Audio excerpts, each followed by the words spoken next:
sommes ravis aujourd'hui de nous réunir pour parler d'un sujet aussi passionnant que stratégique, puisqu'il s'agit de la médiation intra-entreprise. Alors aujourd'hui, nous allons découvrir ensemble comment la médiation peut transformer les relations et améliorer les performances au sein de l'entreprise. Je suis ravie d'accueillir à ce titre Denis Verret, expert en médiation, trésorier et administrateur de la Fédération française des centres de médiation et président de Médiation Net. Bonjour Denis. Bonjour Céline. Et Emmanuelle Germani, DRH du groupe KP1 et vice-présidente nationale de l'ANDRH. Bonjour Emmanuelle. Bonjour Céline. Alors, rentrons vite dans le vif du sujet. Donc voici les thèmes que nous allons aborder. D'abord, pourquoi avoir recours à la médiation, quand et comment? Quels en sont les bénéfices par rapport à d'autres modes d'intervention? Le médiateur donc, est un acteur dont l'action est complémentaire au DRH face aux conflits internes et donc comment leurs relations se nouent. Quels types de conflits sont plus propices à la médiation et surtout et comment peut-on en entreprise développer une véritable culture de la médiation pour enrichir la qualité de vie au travail et renforcer la stratégie QVCT? Alors, Denis, en quoi la médiation est-elle un processus efficace pour résoudre les conflits au sein des organisations comparé au coaching ou au conseil en organisation? La médiation s'inscrit dans ce qu'on appelle les processus de règlement, mode de règlement amiable des conflits. Et donc, c'est un mode qui est tout à fait approprié pour effectivement les conflits en entreprise, puisque par définition, des salariés, des collaborateurs sont amenés à travailler ensemble dans une entreprise régulièrement, quotidiennement.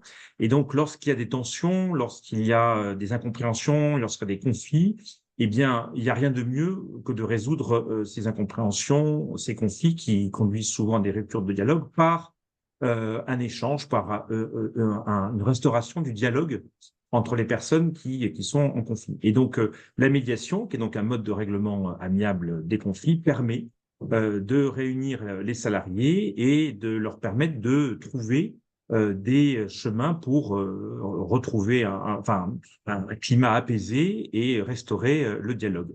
Euh, euh, Vous évoquez le coaching ou d'autres effectivement formes d'accompagnement. Le coaching, on est typiquement sur un accompagnement individuel pour notamment, enfin, quand en entreprise, permettre aux managers de développer, d'améliorer ses compétences managériales. Donc, on est plus dans ce cas-là dans un accompagnement individuel. La médiation réunit les personnes en conflit et c'est je dirais, un processus collectif qui permet de trouver des solutions, un accord pour que les choses aillent mieux. D'accord, très clair.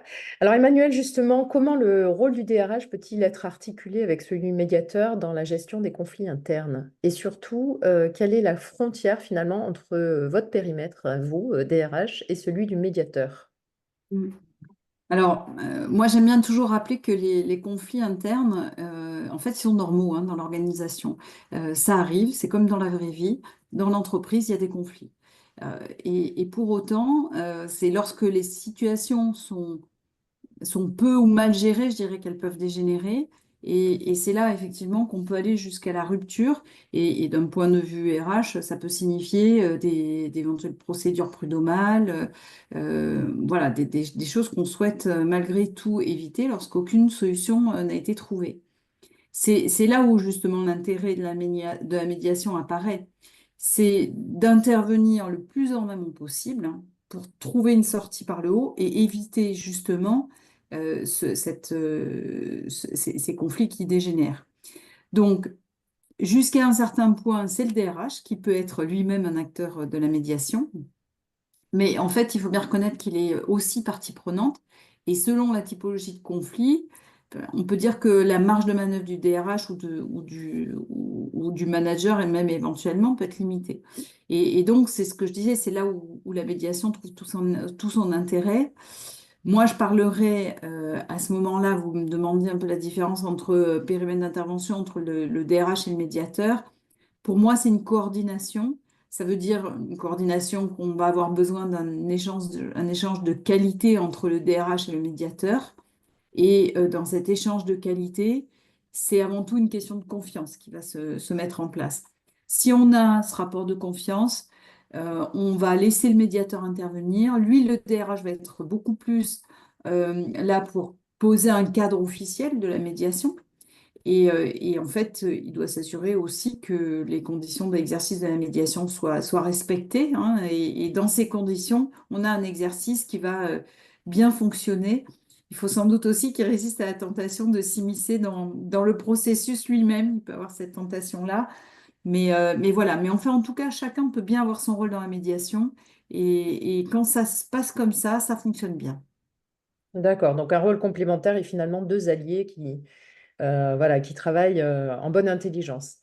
Alors justement, Emmanuel et Denis, j'aimerais savoir quels sont les types de conflits que vous rencontrez en entreprise et en quoi la médiation peut s'avérer justement particulièrement adaptée à leur prévention ou à leur résolution.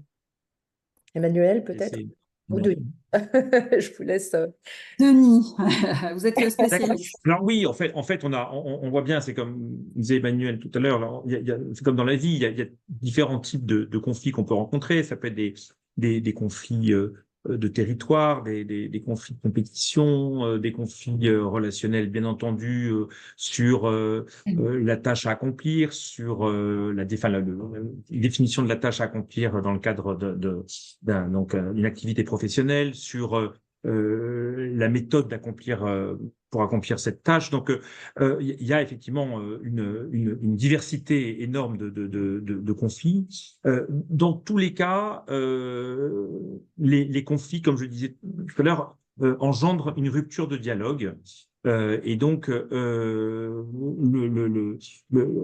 l'important pour le médiateur, c'est d'intervenir effectivement pour restaurer donc ce dialogue qui a été rompu souvent pour des raisons qui sont de mauvaise interprétation, de mauvaise compréhension, de manque de précision entre les personnes concernées. Et donc voilà, ce qui est important, pour le médiateur, c'est d'arriver suffisamment tôt pour éviter que le conflit ne dégénère. Comme disait Emmanuel, un conflit en soi, c'est une bonne chose. Il y a une force dans le conflit qui peut permettre d'avancer, de faire bouger les lignes. Et en soi, être dans le débat, dans la confrontation, c'est une bonne chose. En revanche, voilà, effectivement, quel que soit le type de conflit, il faut que les médias puissent effectivement communiquer de manière respectueuse, courtoise et essayer encore une fois, de trouver des solutions positives, gagnantes-gagnantes pour chacun. Donc voilà, la médiation intervient pour tout type de conflit. Mais peut-être qu'Emmanuel a des exemples du fait de son activité plus précis peut-être à donner. Oui, alors c'est vrai que les conflits en entreprise, je pense qu'on a tout vécu. Donc, ça peut être entre collègues, en one-to-one, une personne avec une autre, une équipe contre une autre, un manager avec ou contre son équipe. Enfin, finalement, le conflit peut naître de mille manières. Ça, c'est clair. Et en fait, même la teneur du conflit, hein, les désaccords, ils peuvent porter sur tout. Donc, on va parler de malentendus, d'interprétation. Ça peut être des personnalités aussi qui ne s'accordent pas, hein, des valeurs différentes qui vont s'opposer, des désaccords sur les responsabilités, sur les périmètres aussi, par exemple, ça on le voit souvent. Je pense aussi aux conflits de génération. On a des différentes générations d'entreprises, hein. Maintenant, on en a, je crois, quatre ou cinq. C'est la première fois d'ailleurs qu'on a autant de générations et donc ça peut générer des conflits. Donc, bref, une kyrielle de situations différentes. Et pourtant, le collectif d'entreprise doit fonctionner ensemble. Donc, on a un véritable enjeu. Et en fait, je crois que l'intérêt là aussi de la médiation, c'est de trouver des solutions mutuellement acceptables.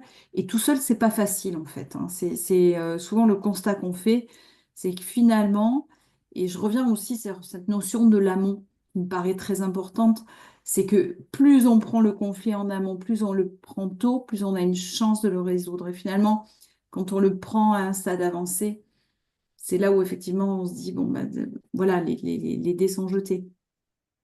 Oui, bien sûr.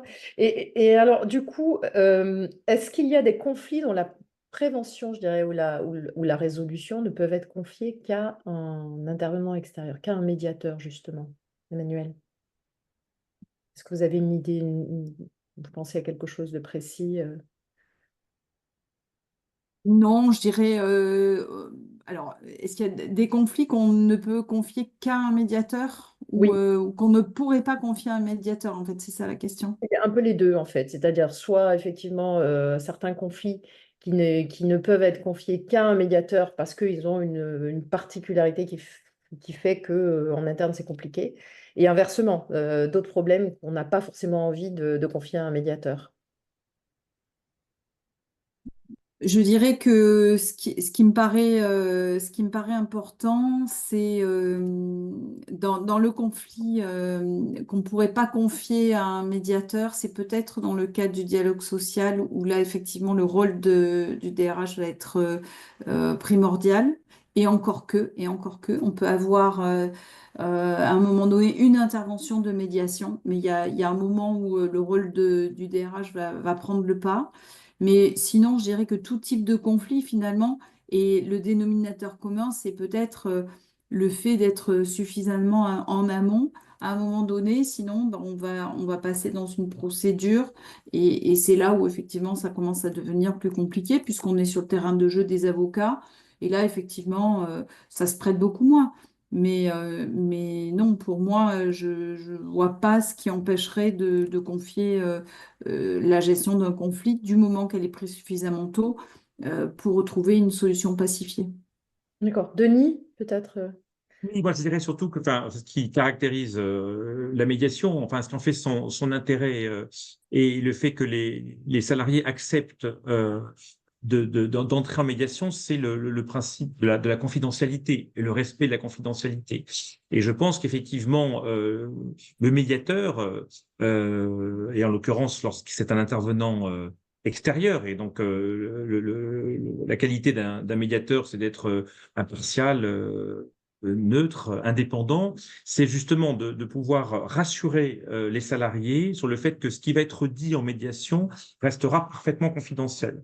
Donc, je dirais que c'est plus cet aspect-là qui est important pour moi, quel que soit le type de conflit, c'est que la présence d'un médiateur extérieur libère, je crois, beaucoup plus la parole, et parce qu'il y a justement cette certitude que ce qui sera dit en médiation restera en médiation. Et c'est d'ailleurs pourquoi, moi, en début de processus, je fais signer aux salariés qui sont concernés par la médiation un document dans lequel je leur demande de respecter vraiment la confidentialité des échanges. Moi-même, en tant que médiateur, je m'engage à ce que les dialogues et enfin, ce qui est dit en médiation reste confidentiel, et je ne fais part au directeur ou à la directrice des ressources humaines de ce qui m'a été enfin, accordé comme en termes de transmission d'informations. Et donc, voilà, je crois que c'est ça qui est le plus important, moins que la nature du conflit, c'est effectivement savoir de quelle manière rassurer les médiés sur le fait que ce qui va être dit en médiation et qui va leur permettre, encore une fois, de construire une solution restera confidentiel. D'accord. Alors justement, comment est-ce que les DRH et les managers peuvent encourager cette culture de la médiation au sein de leur organisation, Emmanuel? Vous avez quelques Non, pistes? oui, c'est une bonne question. Je crois qu'on a dit un mot-clé, hein. Déjà, c'est une question de confiance. Également, la notion de confidentialité. Donc, c'est vrai que si on assure de la confidentialité des échanges, eh bien, voilà, il y a un terrain de jeu où les gens vont pouvoir se dire, voilà, je rentre quand même dans une zone où j'ai confiance, où je sais que ce qui va être dit ne va pas être utilisé, je n'ai pas la crainte d'être instrumentalisé. Et cette crainte, d'ailleurs, elle est mutuelle, hein. Ça peut être à la fois par le collaborateur, mais aussi par le manager. Et d'ailleurs de l'intérêt de former le management à la gestion des conflits, à une communication positive et peut-être aussi à la connaissance de la médiation, pourquoi pas? Parce que parfois il peut y avoir des craintes hein, justement pour un manager de se déposséder finalement de son pouvoir de manager et donc voilà, d'être peut-être en réticence. Donc former et mettre en place cette condition d'une communication fluide peut donner comme ça un terrain plus efficace pour la médiation dans un second temps. D'accord, oui, effectivement, ces fameuses réticences, hein, on les évoquait là, donc effectivement, ça peut venir d'un manager, d'un salarié. Est-ce que les directions Oh, peuvent... pas que d'ailleurs, hein. Ouais, les directions aussi, hein, clairement, alors, et puis il y a plein de raisons qui font qu'on n'y va pas. Ça peut être l'urgence. Ah bah, écoute, là, on n'a pas le temps, hein. Il faut régler vite le problème. Mais on en revient avec toujours le problème d'anticipation. Quand on a su détecter les signaux faibles, eh bien là, c'est le moment de se saisir. Évidemment, quand on est dans l'urgence et que le conflit est ouvert et que ça devient très compliqué. La perte d'autorité, je le disais, du manager, mais parfois aussi du DRH, où là, il peut se sentir dépossédé de choses sur lesquelles il peut penser euh, qu'il va pouvoir être en capacité de régler les problèmes parce qu'il pense que c'est de sa responsabilité. Mais en réalité, c'est effectivement de sa responsabilité de faire en sorte que ces conflits s'éteignent, mais pas forcément en étant acteur, mais en étant porteur d'une démarche qui va permettre d'eux. Voilà, ça va être, c'est là où on peut dépasser effectivement cette réticence. Et je conclurai sur la direction qui pourrait aussi se dire, mais finalement, si on fait intervenir une médiation externe, c'est bien que mon organisation n'est pas capable de gérer toute seule son problème. Et voilà, et il verrait là aussi une forme de perte de contrôle. Je crois que c'est pas ça qui se joue et ça passe aussi pour dépasser ces craintes et ces réticences par une connaissance de ce qu'est la médiation. Oui, bien sûr. Alors justement, on évoquait là le temps, en tout cas le moment euh, qui fera que la médiation puisse fonctionner. Alors quel est ce moment si particulier, selon vous, Denis, euh, pendant lequel il faut intervenir finalement?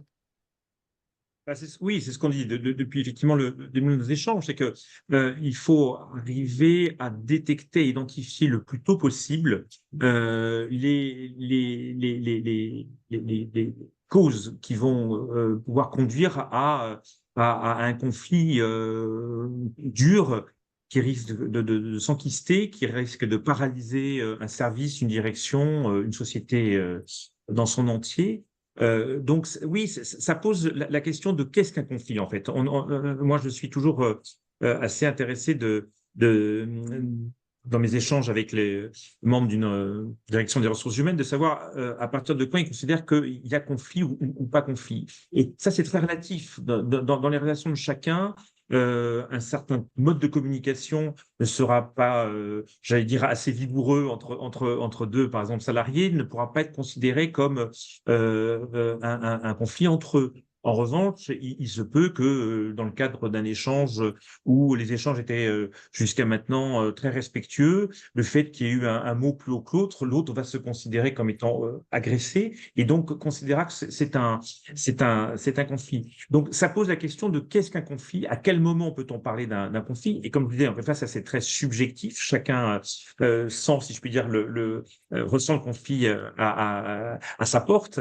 Et donc, toute la difficulté, c'est d'avoir ces petits indices, ces petites alarmes qui permettent de dire, tiens, là, effectivement, on est en présence d'un conflit et ça peut être par exemple le fait qu'un salarié se mette à rentrer dans un silence dans le cadre de réunions, on l'entend plus parler, ça peut être bien sûr des salariés qui se mettent en arrêt maladie, ça peut être au contraire des éclats de voix répétés qui font que voilà, on se rend compte que là il y a vraiment un problème relationnel entre deux collaborateurs.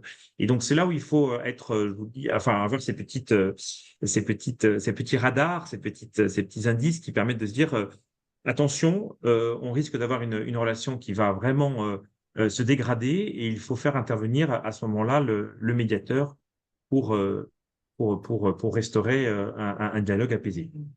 Et Oui, c'est là où il y a le rôle du DRH qui est important aussi parce que, en fait, ces signaux faibles, il faut que le DRH soit en confiance avec son management et vice-versa d'ailleurs, pour que le manager puisse dire, mais tu sais, j'ai un problème dans mon équipe, il se passe telle ou telle chose.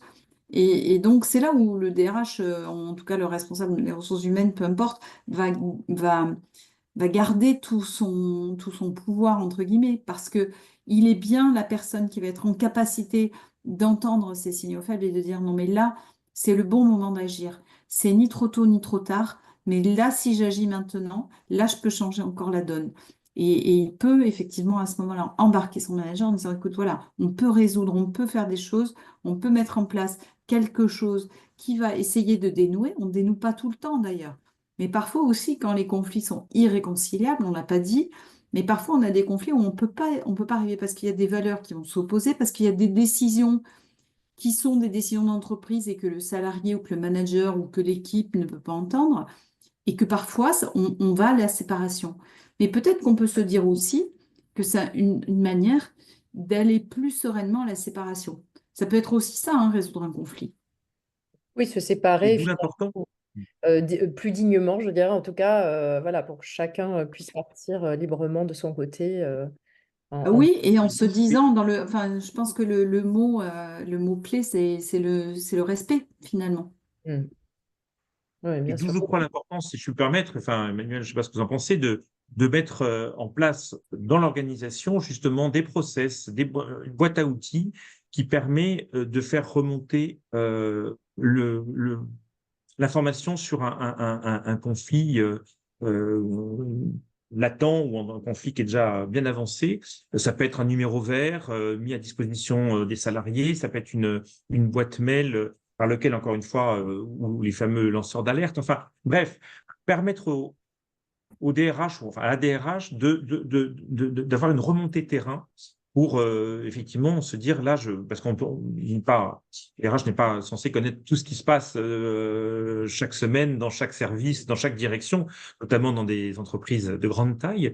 Et donc, je crois que c'est important d'avoir voilà, ces boîtes à outils, ces process qui vous permettent d'avoir cette remontée terrain et d'apprécier s'il faut effectivement faire intervenir un tiers extérieur euh, pour, euh, pour permettre aux salariés ou aux collaborateurs en conflit de se retrouver rapidement autour d'une table et de trouver des solutions pour sortir de cette situation de crispation. Et dans les faits, comment ça se passe, Emmanuel? Est-ce que c'est le cas? Est-ce qu'on arrive à anticiper suffisamment ou malheureusement c'est souvent trop tard? Je pense qu'on pêche souvent par optimisme. Hmm. Jusque-là, tout va bien. Voilà. Et c'est vrai que je dirais que moi-même, dans ma pratique, je me suis parfois laissée prendre. Alors, soit parce qu'on sous-estime les signaux, parfois on ne les voit pas, on est pris dans le flux, parfois les managers ne les remontent pas, parfois le manager ne les interprète pas. Voilà, donc ça demande aussi une disponibilité à l'autre et une écoute, une culture d'écoute voilà, importante dans l'entreprise. Mais effectivement, on est parfois pris par le temps, mais si on arrive à être dans ce juste à temps, finalement, finalement, c'est là où il va se passer des choses. On va pouvoir essayer de reprendre le fil et de remettre les choses en place. Et parfois, ça marche. Bien sûr, heureusement, il faut y croire. Alors justement, on a évoqué finalement le bien-être, je dirais, aussi des salariés hein, au travers de vos propos. On sait que la santé des salariés et la performance globale de l'entreprise font vraiment l'objet aujourd'hui d'une attention croissante de la part des DRH. Et donc, cette fameuse qualité de vie et les conditions de travail sont très au cœur de toutes les attentions. Comment est-ce que la médiation va finalement contribuer concrètement, enfin on l'a un peu vu, hein, voilà, mais est-ce que vous voulez rajouter quelque chose là-dessus, sur cette fameuse qualité de vie au travail? De mon expérience, il est clair que les salariés apprécieront toujours que la direction générale de l'entreprise ou de l'organisation dans laquelle ils travaillent prennent en compte les difficultés qu'ils peuvent rencontrer, notamment relationnelles, dans l'exercice de leur activité. Donc, je pense que c'est un formidable levier pour les directions générales, mais notamment pour les directions des ressources humaines, de mettre en place des médiations, puisque ça, évidemment, on prend en compte ce mal-être au travail. Quand on est en conflit, on n'est jamais bien, que ce soit dans la vie professionnelle ou la vie personnelle, enfin, un conflit qui a déjà atteint un certain niveau. On n'est jamais bien. Donc, le fait de se dire qu'on travaille dans une entreprise où on prend en compte ce mal-être, qu'on a identifié que ça n'allait pas et qu'on a pris des mesures pour que ça aille mieux, évidemment, ça rentre pour moi typiquement dans une politique réussie de qualité de vie, des conditions de travail. Et donc, bien sûr, je vante les avantages et les bénéfices de la médiation auprès de mes interlocutrices et mes interlocuteurs sur cet aspect-là. Et en termes d'image pour l'entreprise, c'est très important de savoir que dans telle ou telle organisation, effectivement, il y a justement des systèmes, une politique, des dispositifs qui existent pour éviter, prévenir au maximum ce mal-être au travail. Emmanuel, le mot de la fin peut-être? Alors oui, juste pour finir de rebondir sur sur ce point effectivement de la qualité de vie au travail, ce qui fait une vie au travail de qualité, je dirais aussi, c'est la qualité des relations. Et donc effectivement, l'intervention lorsqu'elle est nécessaire au travers de toute une série d'outils, et la médiation en fait partie, c'est évidemment appréciable. Et je crois aujourd'hui qu'on regarde beaucoup l'entreprise sur ce qu'elle met en place en tant en tant qu'entreprise responsable, on en parle beaucoup. Et puis, il ne faut pas oublier que la santé et la sécurité est au cœur d'attentes de résultats de la part de l'entreprise. C'est pas, on n'attend pas des moyens, on attend des résultats. Donc, tous les dispositifs qui peuvent aider à avoir ces résultats. Quand on parle de santé, on parle aussi de santé mentale. La qualité de la relation, une fois de plus, fait partie des points qui peuvent abîmer une santé mentale. Quand on est dans un conflit, on n'est pas bien. Donc, voilà, tout dispositif qui permet de gérer les conflits et la relation sont de toute façon sont des choses qui sont aujourd'hui attendues. Donc, moi, je pense que oui, la médiation fait partie de ce panel qu'il faut savoir activer dans le temps pour reprendre sur le mot de la fin. Peut-être aussi sortir de sa zone de confort en tant que DRH quand on se dit qu'on sait faire ou à contrario qu'on ne sait pas vraiment ce que c'est la médiation et que ça va être encore un outil un peu compliqué, on va faire intervenir quelqu'un de l'extérieur, que ce n'est pas forcément simple, etc. Bon, bref, en tout cas, sortir de sa zone de confort, promouvoir une culture de confiance et de communication dans l'entreprise, pour moi, fait partie aussi du rôle du DRH. Donc, voilà, je pense que c'est de tout cela dont nous venons de parler aujourd'hui. Très bien, merci beaucoup. Denis, peut-être un petit mot pour conclure. Non, oui, juste que je suis toujours très heureux de voir, dans le cadre d'un processus, déroulement d'un processus, de voir effectivement des salariés qui étaient extrêmement tendus et en conflit au début, notamment dans le cadre des entretiens individuels et des premières heures des réunions plénières que je mets en place, que l'atmosphère se détend et que effectivement des solutions sont trouvées. Comme quoi, rien ne vaut une bonne communication et ne pas effectivement rester sur ses positions et aller vers l'autre. Très beau programme, Denis. Espérons que effectivement on puisse l'appliquer. En tout cas, je vous remercie beaucoup pour votre participation et je vous dis à très bientôt. Au revoir.